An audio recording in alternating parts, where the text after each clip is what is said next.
हाँ तो dear student, welcome back to Asmita study. और आज की इस वीडियो में हम बात करेंगे बुआ जो आपका जो चैप्टर नंबर 4 है काव्यखंड क्लास 12 हिंदी का ना। तो उसका जो प्रश्न उत्तर है आपकी किताब में दिया हुआ है उसी पे बात करेंगे। तो देखते हैं जो पहले का प्रश्न आपका क्या है। करा नाभादास ने छपे में कबीर की किन विशेषताओं का उल्लेख किया है, उनकी कर्म से सूची बनाइए। यानी कि नाभादास जी जो कवि हैं छपे का, वो जो है कबीर के किन किन विशेषताओं का उल्लेख किए हैं उसी को बताना है।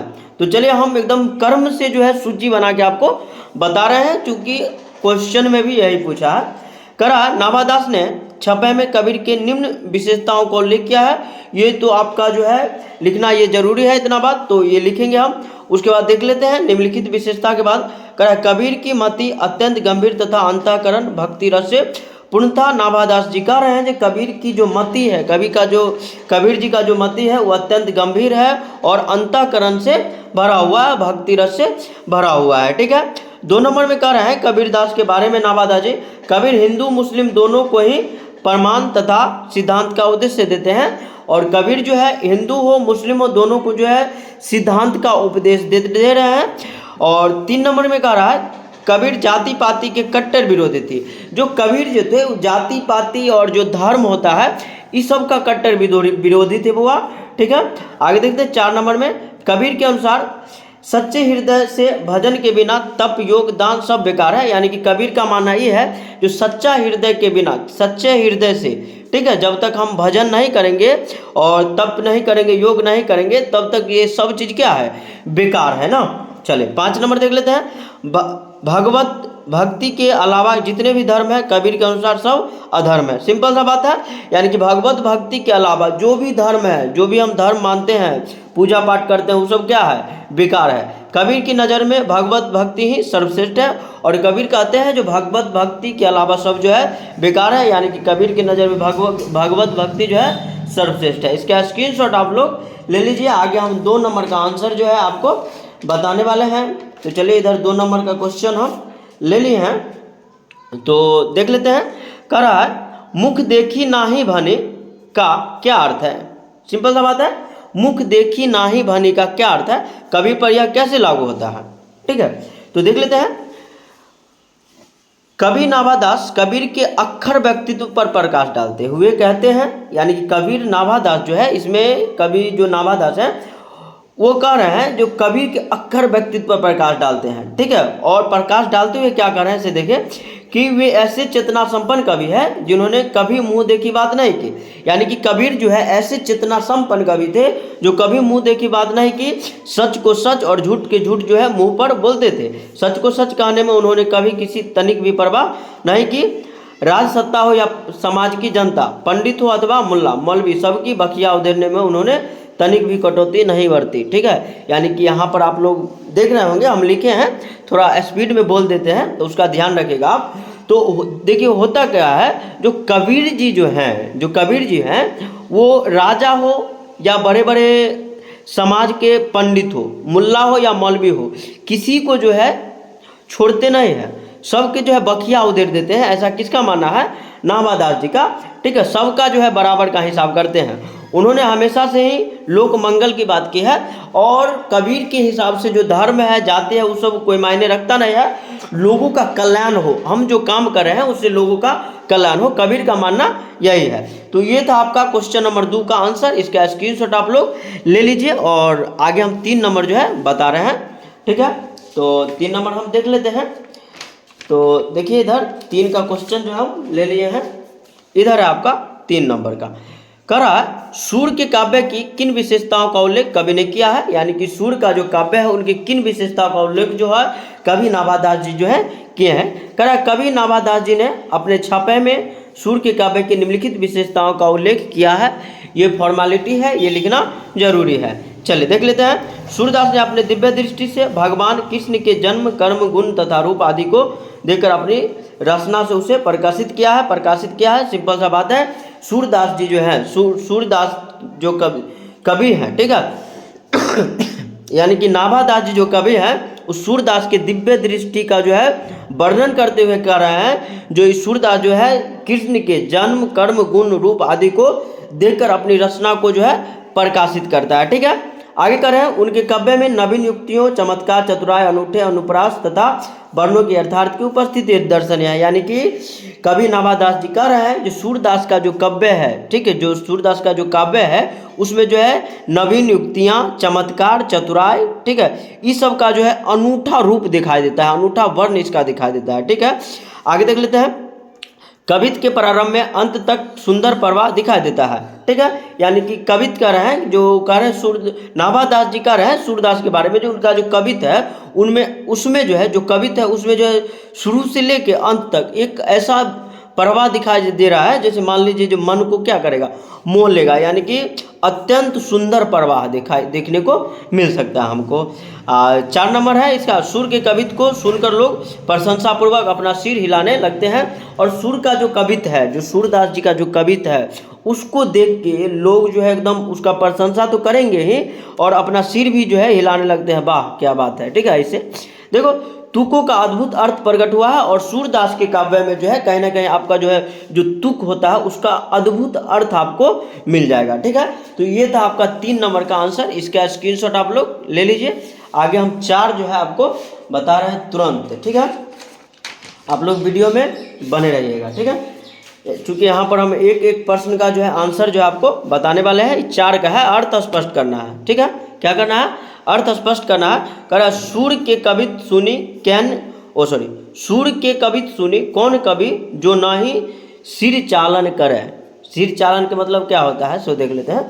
देखिए कह रहा है, नाभादास जी ने कहते हैं कि ऐसा कौन कवि होगा जो सूर के कविता सुनकर अपना सिर नहीं झुकाएगा। सिर चालन का मतलब होता है सिर झुकाना। ठीक है, यानी कि नाभादास जी कह रहे हैं जो ऐसा कौन आदमी होगा, ऐसा कौन व्यक्ति होगा जो कबीर का जो है जो सूरदास की जो है सूरदास की कविता सुने अपना सिर नहीं झुकाए। ठीक है, अर्थात बड़े बड़े कवि सूर के प्रतिभा के समक्ष नतमस्तक हो जाते हैं। और नाभादास जी कह रहे हैं जो बड़े बड़े कवि लोग जो है सूर की कविता के सामने जो है नतमस्तक हो जाते हैं। ठीक है, आगे देखते हैं 6 नंबर में, भक्ति विमुख जो धर्म सब अधर्म सिर गए। ठीक है, फिर से देखेंगे बुआ, भक्ति विमुख जो धर्म सो सब अधर्म करी गए ना।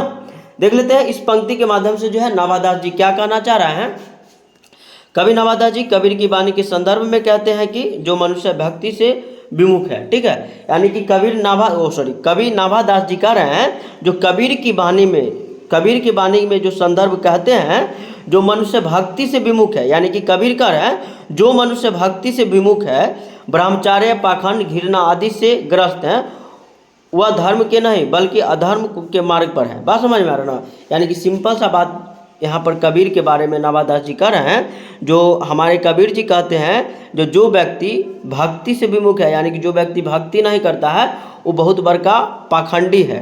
ठीक है, और उसके मन में जो हमेशा घृणा ही रहता है और इस सब से घिरा हुआ है हमेशा वो। ठीक है, और जाने अनजाने में वो धर्म की राह पे तो चलता है, लेकिन उसको लग रहा है जो धर्म के राह पे चल रहा है, लेकिन वास्तव में वो अधर्म के मार्ग पे चल रहा है। ठीक है, आगे देख लेते हैं। आश्चर्य तो यह है कि यह अपने अधर्म को ही धर्म संज्ञा देते हैं, पहले बता दिए हैं।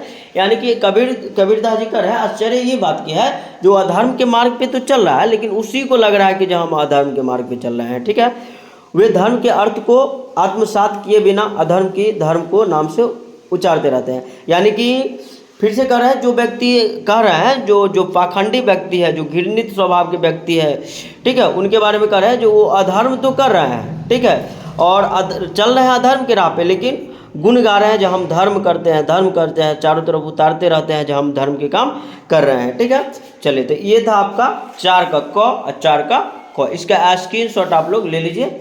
आगे हम 5 नंबर का जो है आपको बताएंगे। 5, 6, 7, 8 को होगा लगभग में, आप लोग को तो सब पता होगा। देखते हैं, थोड़ा खांसी उसी हो रहा है, देख लेते हैं 5 नंबर। पक्षपात नहीं वचन सभी के हित की भाषी। इस पंक्ति में कवि किस गुण का परिचय दिया गया है? फिर से देखेंगे बउआ, कह रहा पक्षपात नहीं वचन सभी के हित की भाषी। इस पंक्ति में कवि के किस गुण का परिचय दिया गया है? तो देख लेते हैं।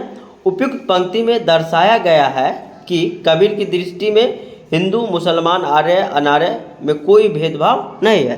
यानी कि इस पंक्ति के माध्यम से दिखाया ही गया है जो कबीर के नज़र में कोई भी व्यक्ति हिंदू मुसलमान हो, आर्य हो या अनार्य हो, ठीक है, उसमें किसी भी प्रकार का भेदभाव तो आपको देखने को नहीं मिलेगा। ठीक है, कबीर सदैव हित की बात करते हैं और कबीर जो है हमेशा हित की बात किए हैं, हमेशा जन कल्याण की बात किए हैं। वो सिद्धांतवादी लोग हैं, कबीर जो है सिद्धांतवादी थे तथा सिद्धांत को लेकर आगे बढ़ते हैं। सिंपल है।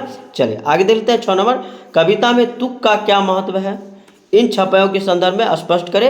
यानी कि कविता में जो है तुक का क्या महत्व है उस छपाई के संदर्भ में बताना है। तो देखिए, कविता में चरणों के अंतिम वर्णों की आवृत्ति को तुक कहा जाता है। ठीक है, 5 मात्राओं के तुक को आम माना जाता है, आम कहते हैं, उत्तम माना जाता है। क्या माना जाता है वह? उत्तम माना जाता है। ठीक है, जो 5 मात्रा के जो तुक होता है उसको क्या माना जाता है? उत्तम माना जाता है। ठीक है, और ये था आपका। इसके बाद छपाई के संदर्भ में पूछ रहा था, छपाई के संदर्भ में एक बार देख लेते हैं। नाभादास ने अपने छपाई में बेजोड़ तुक का विधान किया है। किसका? बेजोड़ तुक का विधान किया है। कौन? नाभादास जी। तुक प्रयोग से इनके छपायों में जैसी लय है वह हिंदी साहित्य में अत्यंत दुर्लभ है। और तुक प्रत्यय की बात करें तो जैसी लय है इनकी, ठीक है, छपाई में, वैसा जो है हिंदी साहित्य में जो है दुर्लभ है। ठीक है, तो ये था आपका क्वेश्चन नंबर 5 और 6 का आंसर। इसका स्क्रीनशॉट आप लोग बारीकी से लीजिए और आगे हम 7 बताएंगे ना, 7 बताएंगे। चलिए 7 को आप लोग बहुत ही ध्यान से देखिएगा। ठीक है, कबीर कानी राखी नाही से क्या तात्पर्य है? ठीक है, कबीर कानी राखी नाही से आपका क्या तात्पर्य है बुआ? तो देख लेते हैं। कबीर जी क्रांतिकारी विचारों वाले कवि थे। कबीर जी जो है बुआ क्रांतिकारी विचार वाला कवि थे। उन्होंने सदैव बाहरी अवंडरों तथा पाखंड का विरोध किया। और जो भी बाहरी दिखावा के जो छल बल वाला जो बात होता है उस सब का हमेशा से ही विरोध किए हैं कबीरदास। और उसके बाद जो है जो पाखंडी लोग हैं उसका भी विरोध किए हैं। और 4 वर्ण 4 आश्रम 6 दर्शन में से किसी की आने काने नहीं रखी।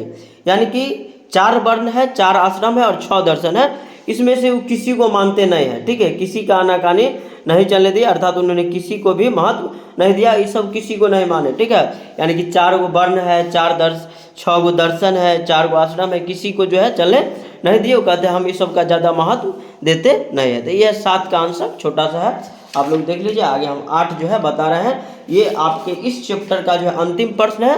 और आप लोग चाहते हैं जो सभी प्रश्न का जो है आपके बुक में जो हिंदी है आपका उसका सभी क्वेश्चन आंसर आपको मिले, तो आप हमारे चैनल को सब्सक्राइब कीजिए, वीडियो को लाइक करिए और शेयर करिए। और आप पीछे प्लेलिस्ट जो है आपको मिल जाएगा हिंदी वाला। ठीक है, वहाँ पे आप जाके देख सकते हैं। हम जो है लगभग में जो है जो आपका जो गद्य खंड है, ठीक है, गद्य खंड से जो है लगभग में 5 चैप्टर 6 चैप्टर तक करा दिए वहाँ पे। और ये है आपका चौथा चैप्टर काव्य खंड का। तो यहाँ पर आप लोगों को सुविधा मिल जाएगा चैनल पे, जो आप लोग क्वेश्चन आंसर कर सकते हैं। और जब एग्ज़ाम नज़दीक आएगा तो हम जो उसको जो है ऑब्जेक्टिव क्वेश्चन जो होता है, जो VVI MCQ जिसको बोला जाता है, जो एग्ज़ाम में बार बार पूछता है, उसका तो गंगा बहा देंगे चैनल पे। तो आप लोग जो है जुड़ जाइए, एग्ज़ाम की दृष्टि से एकदम महत्वपूर्ण होगा। हिंदी में फोड़ के आइएगा अगर हमारे चैनल को देखते हैं तो। देख लेते कबीर ने भक्ति को कितना महत्व दिया है, थोड़ा क्वेश्चन पे भी बात कर लेते हैं। जो कबीर ने भक्ति को कितना महत्व दिया है, तो कह रहा है कबीरदास जी भक्ति को सर्वश्रेष्ठ मानते हैं। ठीक है, कबीरदास जी जो हुआ भक्ति को क्या मानते हैं? बहुत बढ़िया मानते हैं, कहते हैं सबसे बढ़िया है, सर्वश्रेष्ठ है। उनका मानना है कि मनुष्य को भक्ति करते समय अपने मन तथा अंतःकरण को शुद्ध रखना चाहिए। ठीक है, यानी कि कबीरदास जी कह रहे हैं जब हम भक्ति करेंगे, जब हम पूजा पाठ करने जाए तो हमारा मन तन धन सब चीज़ शुद्ध होना चाहिए। ठीक है, आगे देख लेते हैं। उनमें किसी तरह के मलिन भाव नहीं होने चाहिए, और किसी भी प्रकार का मलिन भाव जो है नहीं होने चाहिए। भक्ति के विमुख जितने भी धर्म है कबीर की नज़र में वे सभी अधर्म है। और भक्ति के विमुख यानी कि भक्ति के उल्टा जितना भी धर्म है सब क्या है? कबीर की नज़र में अधर्म है। ठीक है, तो इसी के साथ जो है हम अपने वीडियो को विराम देते हैं। आप लोग को वीडियो पसंद आया होगा ज़रूर, तो अपने भाई के चैनल को सब्सक्राइब कीजिए, वीडियो को लाइक कीजिए, ज़्यादा से ज़्यादा शेयर करिए। और उसके बाद जो है तब तक के लिए हम आपको बाय बोलते हैं, फिर से अगले वीडियो में मिलेंगे। धन्यवाद, जय हिंद, जय भारत।